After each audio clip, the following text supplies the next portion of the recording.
All right, comrades, so I wanted to start out by talking a little bit about the United Nations itself, and then we'll get into what happened on Wednesday and since then with the International Action Center. When the UN was formed, many were extremely hopeful about what it would become. It was created in the direct aftermath of the Second World War, when the Soviet Union had been aligned with the United States against fascism. Around the world, and in Europe especially, communist parties were rapidly growing, and the Soviet Union was very well respected.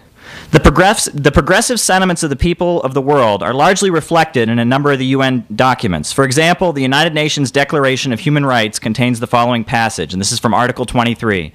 Everyone has the right to work, to free choice of employment, to just and favorable conditions of work, and to protection against unemployment.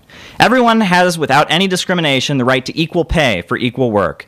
Everyone who has the right to just and favorable remuneration, ensuring for himself and his family an existence worthy of human dignity and supplemented, if necessary, by other means of social protection, and everyone has the right to form and join trade unions. Now, obviously, the leaders of the United States certainly aren't following the UN Declaration of Human Rights when it says we have the right to a job, we have the right to an income, and we have the right to join unions. But that's what the UN Charter says.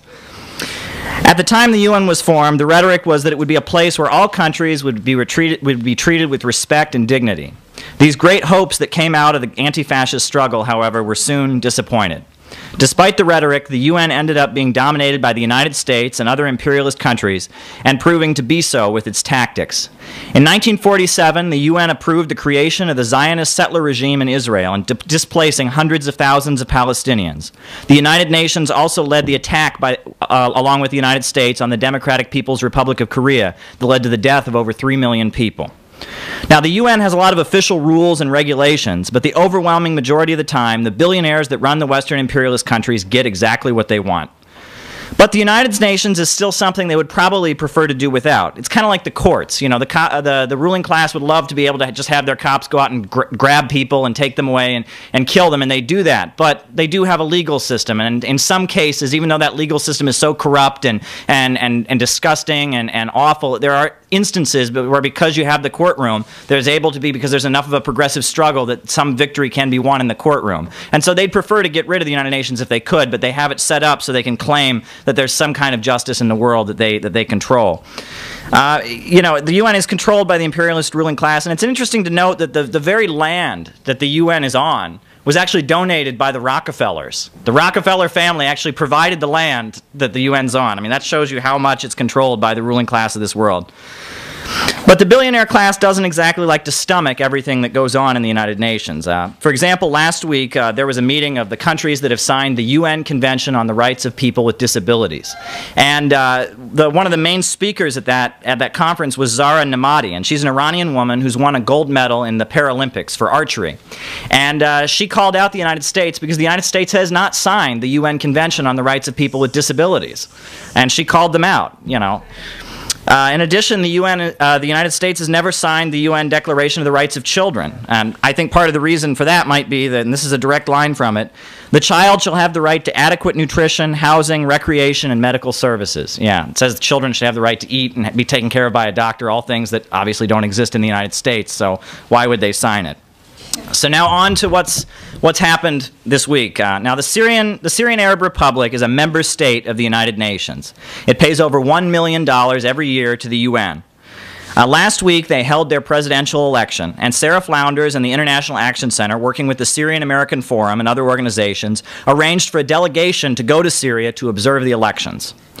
Now they came back. Our comrade Scott from Philadelphia was part of that delegation that observed, went all through Syria watching the voting that went on. And on Wednesday, the Syrian mission to the United Nations arranged a press conference at the UN, including the whole delegation, 5 people from the United States who observed the elections. Now, every member state has the right to call a press conference in the briefing room at the UN. It's part of your rights as a member state in the United Nations. And all of these briefings they're not just there at the UN, but they webcast them live on the web. And there are all kinds of people all over the world, reporters and journalists, that watch the webcast and write down everything that happened. So 5 minutes into this webcast of Syria and the observers of the elections, 5 minutes in, the webcast went down, got cut off. Now, this isn't the first time this has actually happened to the Syrian mission to the United Nations. On June 7th, when the Syrian ambassador Bashar Jafari was speaking, it also happened. He started speaking and it went down. Now, keep in mind that Ban Ki-moon, the Secretary General of the United Nations, has not had a single meeting with Bashar Jafari, the Syrian representative. However, he has met with Ahmed Jarba, who is a leader of the insurgent groups that are tearing up the country right now. Now, what was this press conference that was shut down on Wednesday? What were they reporting on? They were reporting on the elections, right? They were reporting on that. And they were reporting on the fact that Syria came together, despite the fact that there are bombs going off, that people are dying, over 150,000 people killed, the fact that millions of refugees. In spite of that, the people came together and they voted. And they voted overwhelmingly to re-elect their president, Bashar Assad. And Comrade Scott from Philadelphia, he made clear in his remarks, he said, look, democracy means the will of the people. And what he saw on the street was people overwhelmingly wanting to vote and re-elect their president. That was the case. And they went to every voting place, and there were people not just representing Bashar Assad, but representing the other two major candidates. And as far as they could tell, you know, it was a fair election. And it didn't just take place in Syria. In Beirut, Syrian refugees practically shut down the city, lining up to vote. And there were Syrians from all over the world who went to Syria just so they could vote for President Assad. You know, there were people who, some of who had even been part of the protest movement against Assad, but now they see what these insurgents, this grouping backed by the United States, it's going around killing people, and now they went to Syria because they wanted to vote and make clear they weren't going to let these terrorists backed by the United States destroy their country, basically. So it was overwhelmingly clear to all of the observers that the winner of the election was President Bashar Assad, without question.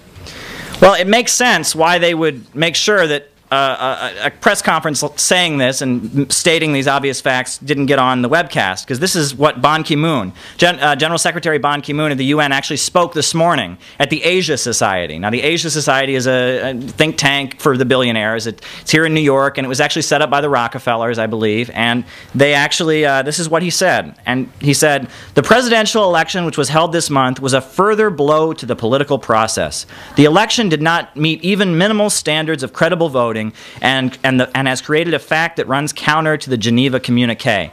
Well, the interesting thing about that is he doesn't back this up with anything. He didn't list a single thing that they did that made this election illegitimate. He just declared, oh, it was an illegitimate election. And, of course, his words are going out as the official thing, but the Syrians never got an opportunity to defend themselves.